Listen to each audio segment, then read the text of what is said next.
ganjil dan umat percaya menyambutnya dari ayat-ayat tenang. Inilah Mazmur 84, rindu kepada kediaman Allah untuk pemimpin biduan menurut lagu Gitik Mazmur Bani Korah.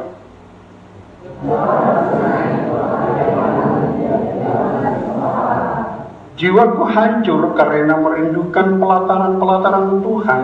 Hatiku dan dagingku bersorak-sorai kepada Allah yang hidup.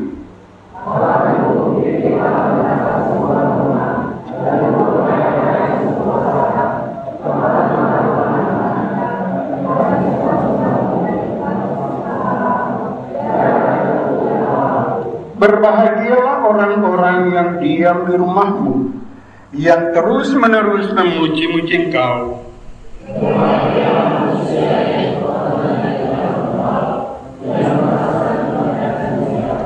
Apabila melintasi lembah Bakah, mereka membuatnya menjadi tempat yang bermata air. Bahkan hujan pada awal musim menyelubunginya dengan berkat.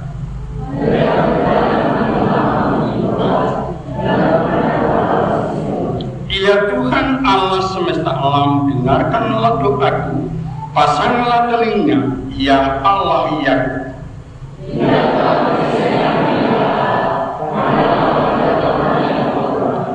Sebab lebih baik satu hari di pelataranmu daripada 1000 hari di tempat lain. Lebih baik berdiri di ambang pintu rumah Allahku daripada diam di kemah-kemah orang fasik.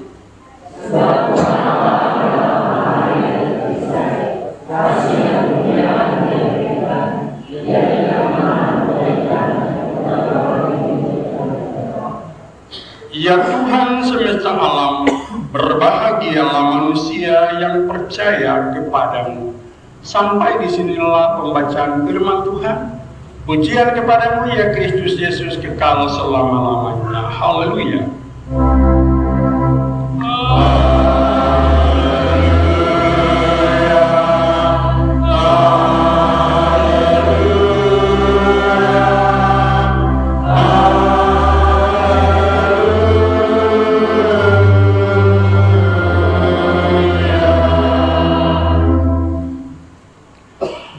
Persekutuan yang dikasihi Tuhan, Mazmur 84 yang telah bersama kita baca di bawah sorotan tema yang diberikan oleh Sinode ialah rindu kepada kediaman Allah, atau tetap sama saja dengan yang lembaga Alkitab keluarkan. Namun Bapak Ibu Saudara-saudari, hal yang menarik, tidak semua Mazmur itu adalah dikarya atau diciptakan, ditulis oleh Daud. Mazmur itu juga disumpaikan oleh beberapa penulis. Ada Bani Korah, ini orang-orang yang melayani puji-pujian di rumah Tuhan. Sekarang kita kenal dengan pemandu pujian. Tapi lebih luasnya lagi kalau disebut dengan paduan suara. Karena mereka itu jumlahnya banyak. Mengapa mereka ini yang ditunjuk? Sesungguhnya Bani Korah adalah kaum yang memberontak ketika bangsa Israel dalam perjalanan menuju tanah perjanjian. Di dalam kesaksian Bilangan 16 di sana disampaikan tentang Bani Korah itu. Mereka ini adalah keturunan Lewi. Mereka adalah keturunan Lewi, yang jelas orang Lewi itu adalah orang yang ditugaskan Tuhan untuk melayani di dalam bait Allah. Baik itu sebagai imam maupun juga sebagai para penyanyi. Jadi seluruh pelayanan yang terjadi di dalam bait Allah atau di sinagoge itu dilakukan oleh keturunan Lewi. Nah Bapak Ibu Saudara-saudari, lalu lagu ini itu tidak digunakan atau dinyanyikan, dipersembahkan dengan menggunakan alat musik yang lain. Kalau lagu ini disebut dengan gitik, gitik itu sejenis kecapi kecapi yang kecil. Mungkin kalau kita hubungkan dengan kita sekarang, kalau ada gitar itu berarti 6 senar ya, berarti ada ukulele lah begitu. Jadi ada yang lebih kecil lagi yang digunakan untuk iringi lagu. Mungkin karena nyanyiannya pendek kan, jadi dia sudah pakai yang kecil, kecapi yang kecil. Namun Bapak Ibu Saudara-saudari, bagian ini sangat menolong kita. Kalau kita memperhatikannya, kita juga harus memahami bahwa bagian ini ditulis oleh para penyanyi Korah. Bani Korah itu ketika mereka ada di pembuangan di Babel. Jadi tidak semua mazmur dari Mazmur 1 sampai dengan 150 itu karya Daud, tidak. Jadi itu karya-karya yang dihimpunkan, yang disatukan dalam satu sebutan mazmur atau puji-pujian, nyanyian puji-pujian. Nah, nyanyian ini dipersembahkan oleh Bani Korah itu ketika mereka di pembuangan di Babel. Bapak Ibu Saudara-saudari, di sana jelas mereka tidak lagi melayani Tuhan. Setiap hari Sabat yang sesungguhnya harus ada di dalam sinagoge untuk menyanyi bagi Tuhan, di sana sudah tidak bisa. Di sana tidak ada lagi ruang-ruang ibadah, ruang-ruang pelayanan seperti itu. Dan di dalam situasi seperti inilah mereka rindu. Ya Bapak Ibu, Saudara-saudara, kita baru saja lewati satu masa yang membuat kita semua diam di rumah, yaitu Corona, virus COVID-19 itu. Mau ibadah semua takut. Kumpul bersama, ibadah dalam arti kumpul bersama seperti ini toh. Bahkan kita jemaat-jemaat gereja-gereja, tempat ibadah semua itu dibatasi, bahkan ditutup. Hanya live streaming, semua ikuti di rumah. Itu situasi yang terjadi di tahun 2019, 20, terus kita orang semua masuk di 21, ini sudah mulai menurun. Tetapi hal itu juga bernilai positif untuk kita di dalam jemaat pengharapan. Buktinya kita pakai gedung ini, toh. Kalau tidak ada corona kita tidak pakai gedung ini, sekolah minggu pakai penuh. Dia ada rosa percetakan, Gunung Sinai, Gajah Putih. Kalau Arius itu sudah selalu. Cuma 3 gedung ini aja. Kalau terhadap corona, tetap sekolah minggu full kan? Ya, guru darah.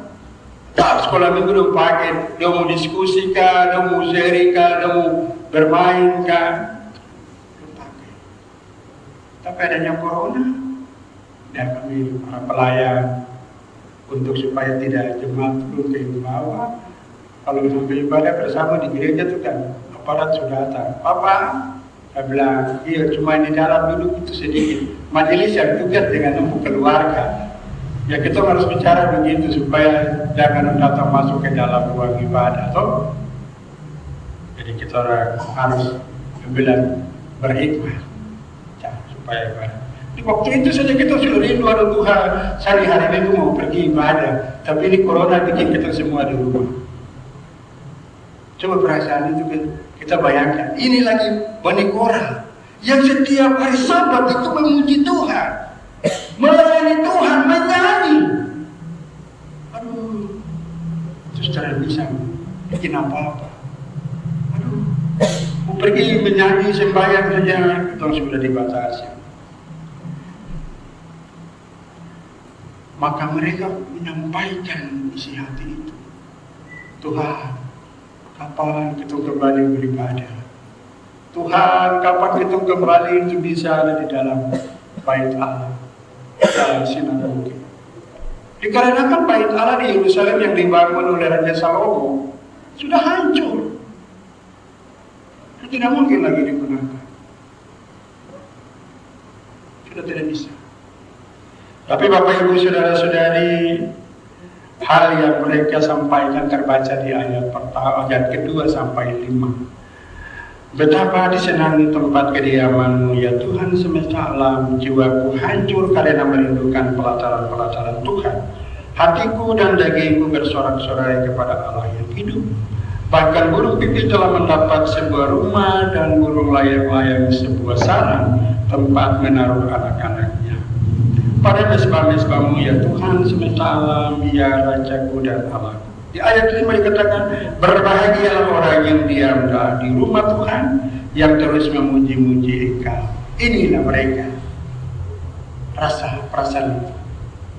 Saya kalau tidak menyanyi di dalam persekutuan, saya rasa rugi. Saya rasa tidak sukacita. Artinya saya harus ada di dalam ibadah. Bapak Ibu Saudara-saudari, kerinduan ini di bagian pertama ayat 2 sampai dengan 5 adalah kerinduan di mana mereka mau jadikan tempat kediaman Allah itu tempat di mana mereka berjumpa dengan semua orang percaya.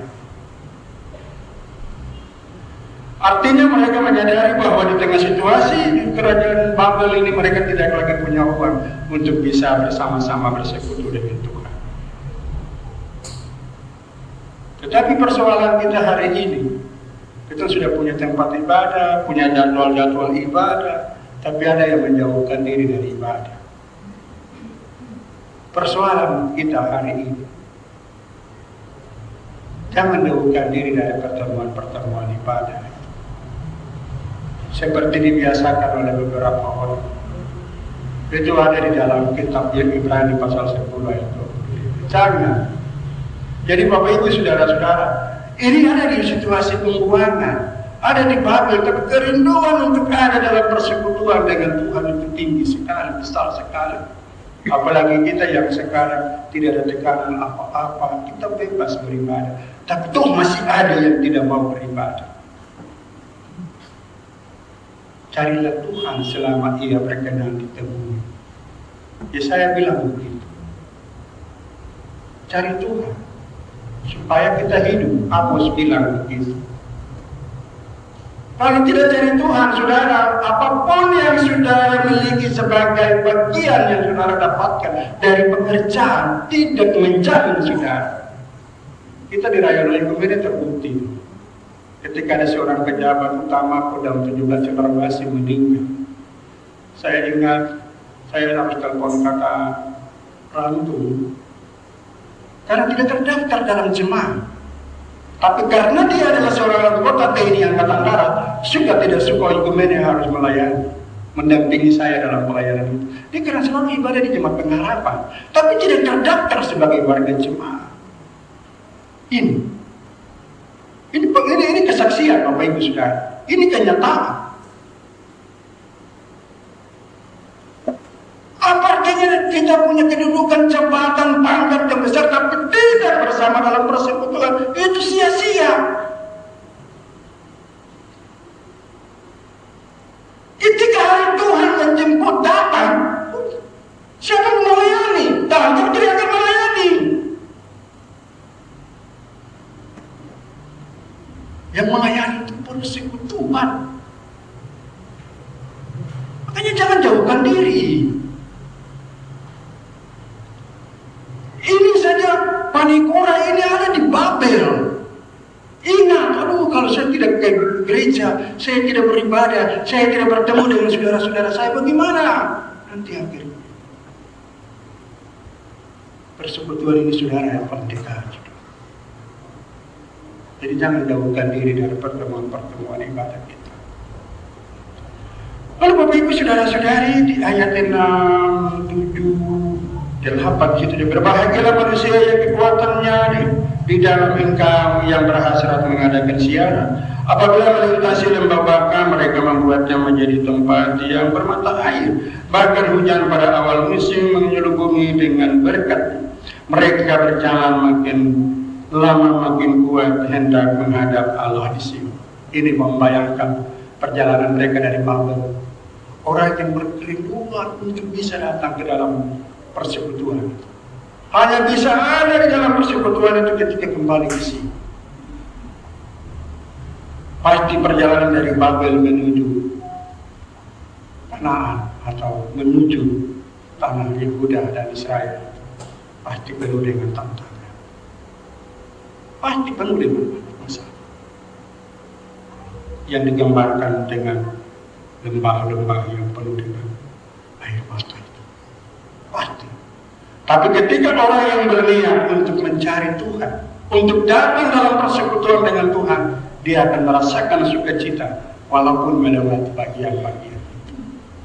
Saudara, artinya bagian ini mau menolong kita. Sebesar dan seberat apapun pergumulan saudara, masalah saudara, jangan jauh dari Tuhan. Cari Tuhan terus. Dia walaupun mengganggu pikiran saudara, mengganggu perasaan saudara, mengganggu kondisi saudara, saudara harus datang pada Tuhan. Tidak ada sesuatu yang berat. Lukas bilang di ayat 1:37, sebab bagi Allah tidak ada yang mustahil. Tetap kita masuk, pasti Tuhan menjawab. Tapi tinggal, aduh saya tidak mau datang sembahyang, satu masalah begini. Ya, jangan berpasrah dengan kondisi itu. Cari Tuhan. Jangan bawa ke dalam pergumulan itu, ke dalam tangan Tuhan. Kita baca tadi katakan. Apabila melintasi lembah Baka, mereka membuatnya menjadi tempat yang bermata air. Memang masalah semua punya toh, tapi jangan masalah itu membuat kita jauh dari Tuhan. Mari kita datang terus pada Tuhan. Jangan masalah itu terus bilang kita mundur. Kita dari mulai para pelayan sampai dengan turun ke jemaat, masalah semua ada. Tapi jangan jauh dari Tuhan. Tuhan itu sumber yang bisa menolong kita, sumber yang sanggup menyelesaikan segala perkara dan persoalan kita.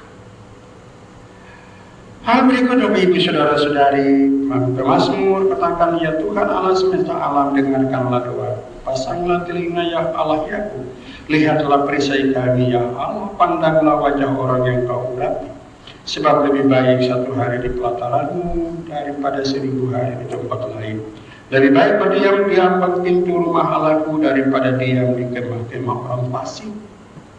Ini kerinduan mereka di Babel. Dari tanah penuh dengan penindasan, mereka berseru rindu untuk kembali. Rindu untuk Tuhan pulihkan, rindu untuk mereka berjumpa dengan Tuhan. Perisai berbicara tentang perlindungan. Seakan-akan itu sudah hancur, tidak lagi menjadi kekuatan, menjadi bagian yang membentengi, melindungi dan menaungi. Tidak ada. Tetap mereka jatuh. Mereka tetap menerima dan mendapatkan banyak hal tantangan dalam kehidupan mereka.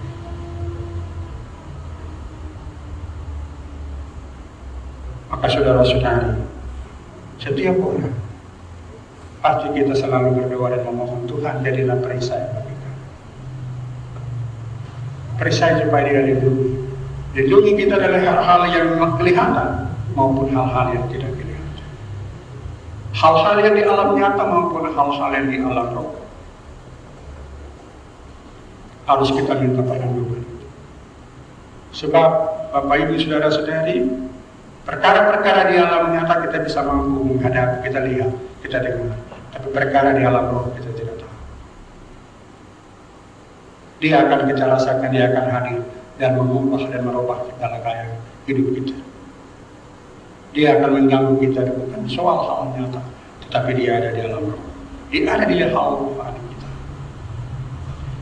Oleh sebab itu Bapak Ibu Saudara-saudari, bagian yang keempat ini menolong kita semua. Saudara-saudara, kita selalu minta perlindungan Tuhan. Kita selalu harus banyak punya doa. Siapa yang berdoa, dibuatnya suara Tuhan tahu. Siapa yang rajin berdoa, doa itu tidak selamanya kita berdiri, kita harus lipat tangan. Ketika saudara berkendaraan pun, hati ini adalah bait Allah yang sesungguhnya. Naikkanlah doamu, naikkanlah pujianmu itu. Walaupun orang tidak mendengar, walaupun orang tidak melihat, tapi yang melihat dan mendengar adalah Tuhan. Hatimu terus. Jangan pikiran ketika kita berkendaraan itu tertuju pada pusatkan pada pekerjaan dan tanggung jawab kita atau pada pergumulan dan persoalan kita, maka itu akan menyebabkan kita bisa celaka. Tetapi ketika kita berkendaraan, hati ini tetap kita naikkan dan kita mohon pertolongan Tuhan menyertai kita semua.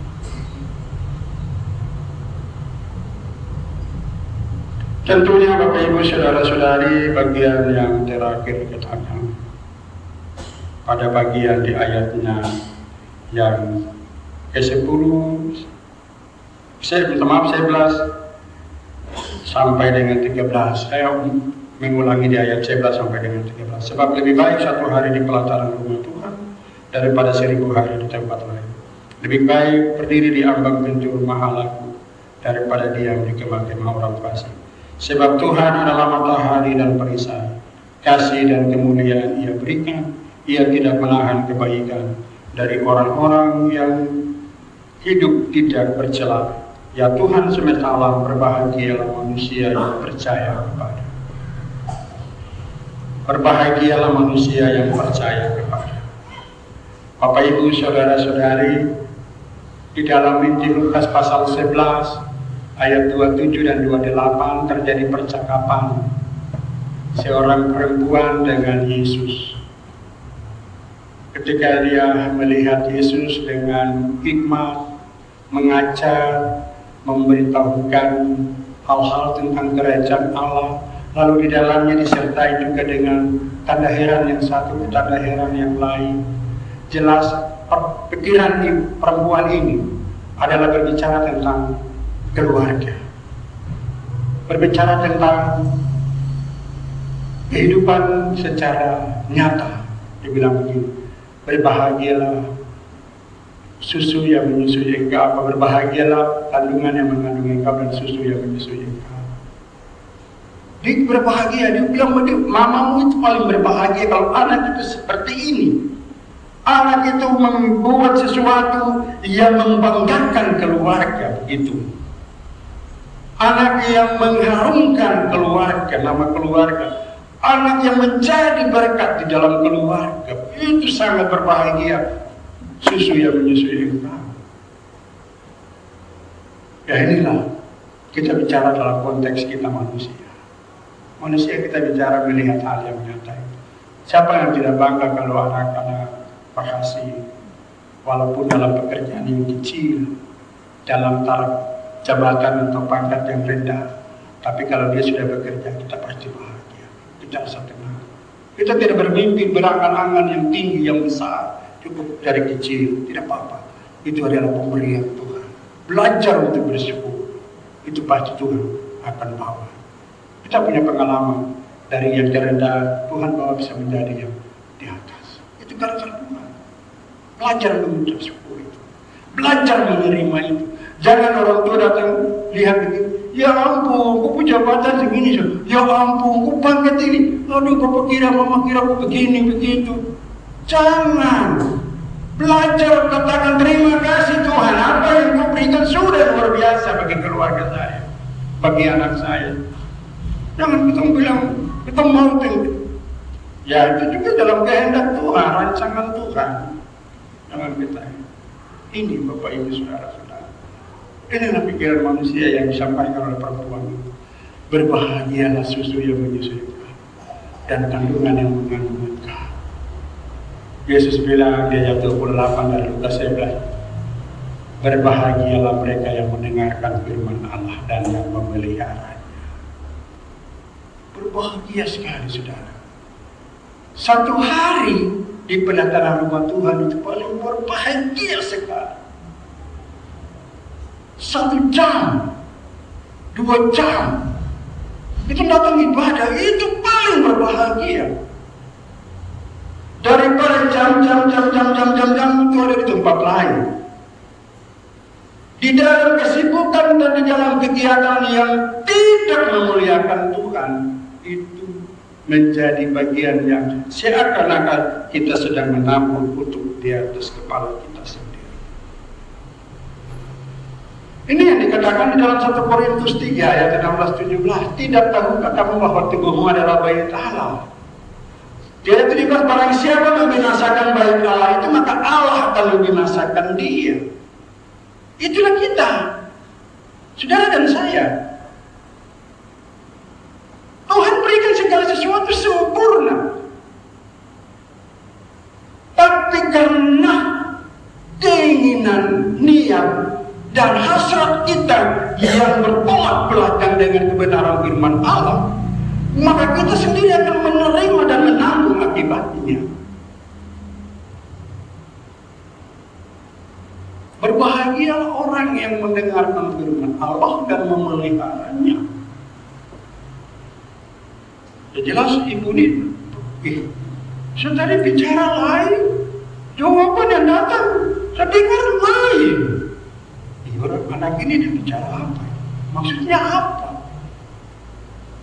Mungkin dia bilang begini, ibu juga pasti ada saudara yang berhasil dari, pasti ibu juga paham. Dia bicara begitu, tapi bicaranya sudah mengarah ke hal yang tugas dia sesungguhnya. Nah, oleh sebab itu Bapak Ibu Saudara-saudari, catatan-catatan kita untuk menjadi perhatian kita dalam firman Tuhan pada pagi hari ini ada beberapa hal. Pertama, saudara, setiap orang harus menaruh di dalam dirinya rindu tempat, rindu untuk beribadah. Harus ada rasa rindu, senang, mau untuk datang beribadah. Datang beribadah. Mau ibadah hari Minggu kah, di unsur-unsur kah, di KSP kah, datang ibadah. Karena Tuhan bilang apa? Ketika kita beribadah kepada Tuhan, apa yang diberkati? Roti makananmu, air minumanmu, dan dia akan menjauhkan segala penyakit dari tengah-tengah. Itu kalau kita beribadah punya kerinduan. Datang, pasti Tuhan lakukan. Hal yang kedua, Bapak Ibu Saudara, kita harus punya pikiran yang menempatkan diri ini, kehidupan kita ini sebagai tempat kediaman Allah, sebagai bait Allah. Yang pagi hari bangun harus ada doa dan pujian supaya ada mata. Baca firman Tuhan. Malam menghadiri semua, silakan ada di dalam doa. Pujian, jangan membaca kebenaran firman Tuhan. Ada kerinduan itu. Jangan hanya bilang, nanti kita ibadah baru saya lihat jadwal. Oh besok ibadah KSP, oh ibadah unsur, oh PW, PKB. Harus datang. Tidak, jadikan diri ini, tubuh kita, hidup kita ini sebagai tempat untuk terus memuji dan memuliakan Tuhan, sebagai tempat kediaman Tuhan. Jadikan tubuh kita. Lalu hal yang ketiga, Bapak Ibu Saudara-saudari, kita juga harus menjadikan diri kita orang yang selalu memuji Tuhan. Dalam arti apapun yang hari ini kita kerjakan, hari ini kita terima, hari ini kita dapatkan, kita patut bilang Tuhan terima kasih. Tuhan, semua ini karena pemberian saudara-saudara yang aktif dalam pekerjaan, baik di TNI, Polri, di ASN, di BUMN, BUMD, LSM, di legislatif, di lembaga kultur, di LRP, itu harus. Terus yang juga pernah tugas, yang buruh, petani, nelayan, supir taksi, tukang ojek, tukang bangunan, jualan-jualan kecil yang ada di pinggir-pinggir jalan, di perangkai atau di rumah. Belajar untuk hari ini apa yang Tuhan saya terima kasih. Belajar menerima itu, belajar mengakui itu. Sebab ketika kita terus menyampaikan pernyataan-pernyataan kita tentang bagian ini, maka biarlah Tuhan dia semakin besar dan aku semakin kecil. yang pada waktu itu Tuhan akan tinggikan kita. Waktu itu kita tidak tahu, itu waktu Tuhan. Oleh sebab itu, Bapak Ibu Saudara-saudari, kiranya 3 hal ini menolong kita sebagai persekutuan yang rindu akan kediaman Allah. Rindu akan kediaman Allah, dirimu dan diriku adalah kediaman Allah. Tuhan memberkati firman-Nya bagi kita semua. Amin.